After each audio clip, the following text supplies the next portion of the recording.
50 clásicos de la filosofía. Capítulo 18. Sam Harris. Sam Harris empieza este breve libro, 100 páginas, con la historia de un crimen horrible. En 2007, en un tranquilo pueblo estadounidense, dos hombres entraron en una casa antes del amanecer y aporrearon con un bate de béisbol a un hombre que encontraron durmiendo. Subieron a donde estaba su mujer y sus hijas, que aún dormían.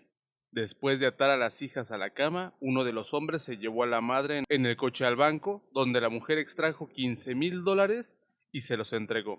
Da vuelta a la casa, los delincuentes se repartieron el dinero y violaron a la hija mayor.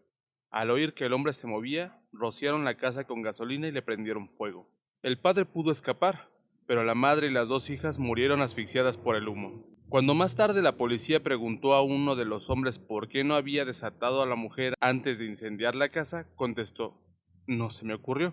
¿Por qué cuenta Harris esta historia? El horror que nos produce lo que hicieron aquellos hombres se basa en el supuesto de que podían haber actuado de otro modo, pero no se detuvieron en lo que habían iniciado. Lo que nos importa es esta cruel intencionalidad. No nos preocupa que uno de los hombres fuera violado repetidamente en su infancia, ni que el otro hubiera intentado suicidarse hacía poco por remordimientos. Harris considera que su actitud es abominable, pero también admite que si viera obligado a cambiarse por uno de ellos, sería ese hombre. No habría ninguna parte de mí que pudiera ver el mundo de forma distinta, con los mismos genes, la misma historia vital e incluso la misma alma. Hubiéramos hecho lo que ese hombre hizo en ese momento. El libre albedrío siempre ha sido un tema importante de la filosofía, pero en los últimos tiempos se ha hecho mucho más candente por el descubrimiento de la neurociencia. Harris cita textos que demuestran que la decisión de hacer algo, levantar el brazo, mover una silla, se toman en el cerebro cierto tiempo antes de que nosotros adquiramos la conciencia de ello. Por consiguiente, nuestra neurología está casi dispuesta para hacernos creer en la ilusión de que actuamos libremente, pero en realidad, sostiene Harris, nuestros actos y pensamientos son el resultado directo del cableado de nuestras neuronas y de los estados de nuestro cerebro. Si somos lo que somos, no podemos ser de otra forma. Hay en nuestro cerebro muchísimos procesos que no controlamos, como no controlamos el latir del corazón ni la respiración. No decidimos lo siguiente que vamos a pensar. El pensamiento simplemente ocurre. Las decisiones no surgen de la conciencia, aparecen en ella. Sin embargo, si tanta parte del pensamiento y la acción es el resultado de nuestra herencia física y emocional, ¿cómo podemos considerar a las personas responsables de sus actos? Harris alega que sus ideas no absuelven al criminal de sus crímenes. Evidentemente, hay que tratar a quien asesina a un niño de forma distinta que a quien provoca una muerte en un accidente de tráfico. No obstante, decir que el violador o el asesino se podrían haber comportado de otra forma también significa decir que eran libres para resistir sus impulsos, pero, dado que los estados de su cerebro están sometidos a causas anteriores de las que ellos no son subjetivamente conscientes, ¿cómo podrían haber actuado de otro modo? Y si esto es así, ¿cómo los podemos culpar? Si realmente somos meros instrumentos de la biología, ¿cómo podemos tener responsabilidad moral?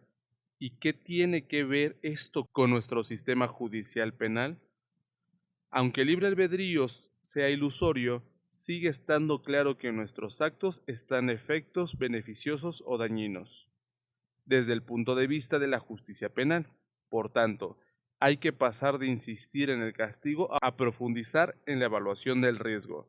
Algunas personas realmente hay que encerrarlas si son un peligro para los demás, dice Harris, pero la moral acusatoria tradicional asociada con el crimen ya no es válida. ¿De dónde nacen nuestras decisiones? Harris sostiene que no determinamos nuestros deseos, sino que nos vienen dados por el cosmos, de forma que no podemos imaginar. Tenemos sed y nos tomamos un vaso de agua, pero no un zumo. ¿Por qué no un vaso de zumo? No se nos ocurre, como a aquel hombre no se le ocurrió desatar de la cama a sus víctimas antes de que iniciara el fuego. Harris señala con insistencia que sí hay una diferencia entre los estados volitivos y no volitivos de la mente, que se rigen por sistemas del cerebro distintos. Por lo tanto, la conciencia es real, pero el hecho de que tengamos un estado de deliberación consciente no significa que dispongamos de libre voluntad, porque no sabemos qué pretendemos hacer hasta que surge la intención.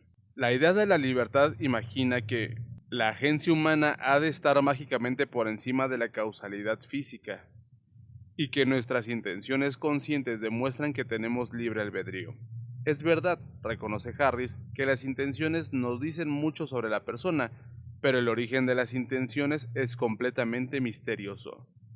La polémica tesis de Harris es que nuestra atribución de la agencia, la razón que damos de haber hecho algo, siempre es equivocada. Elaboramos causas después del hecho para poner orden en la mente, pero la verdad es que no sabemos por qué somos como somos. Hacemos lo que hacemos y no tiene sentido afirmar que podríamos haber hecho otra cosa.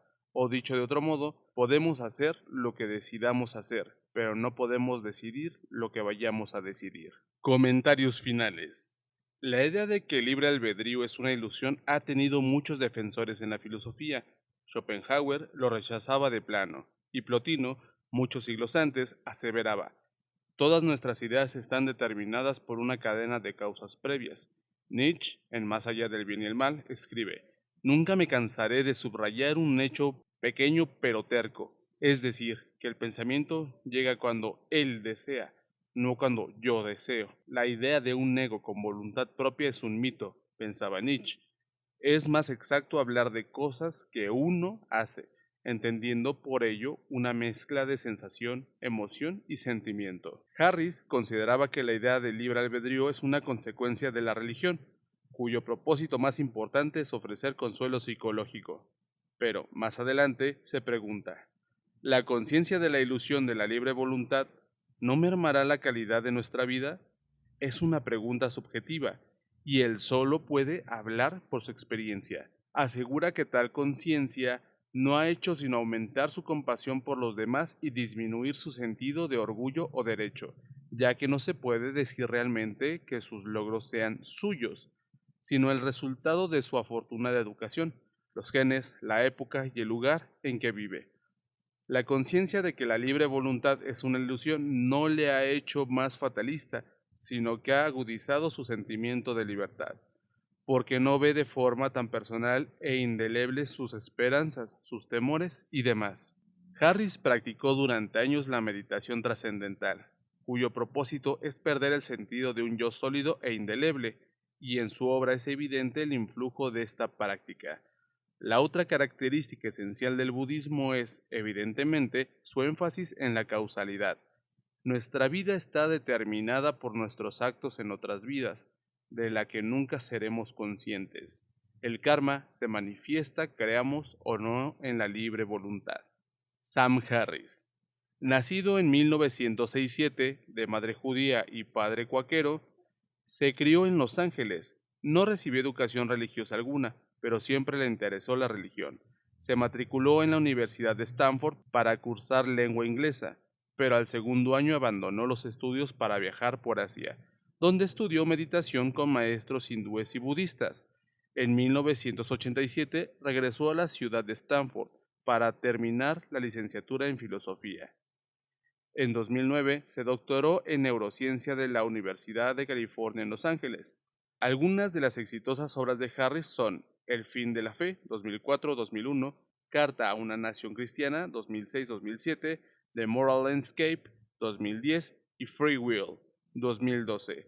Harris es también cofundador y consejero delegado de Project Reason, una fundación sin ánimo de lucro dedicada a la difusión de los conocimientos científicos y los valores laicos en la sociedad. Fenomenología del espíritu. Acercar la filosofía a la forma de la ciencia, al punto en que pueda figurar junto al título de Amor al conocimiento y sea auténtico conocimiento, esto es lo que me propongo hacer. La historia es un proceso consciente y de autorreflexión, el espíritu vaciado en el tiempo. Lo verdadero es el todo. En dos palabras, la verdadera historia del desarrollo humano no es el avance científico o descubrimiento del mundo, sino la conciencia de la propia conciencia y su forma de buscar la expresión a través de las personas, la política, el arte y las instituciones. en la misma línea. David Bohm, la totalidad y el orden implicado. Immanuel Kant, crítica de la razón pura. Soren Kierkegaard, temor y temblor. Y hemos llegado al final de otro gran capítulo. Por fin, nos estamos acercando al 50. No desesperen, creo que van a hallar mucho interés dentro de todas estas palabras. Es una ligera, muy ligera introducción al mundo de la filosofía, como en los otros videos al mundo de la psicología, con el interés necesario que se pueda abordar desde las pistas adecuadas para seguir esta línea, y ustedes, pues obviamente pueden extraer un poquito más de parte de sus investigaciones propias, de su criterio propio. Y bueno, eso es lo que tenemos hasta el día de hoy. Espero que les haya gustado, que la pasen chingón. Si no la están pasando bien, pues espero que todo mejore. Nos topamos en el siguiente audio. Bye.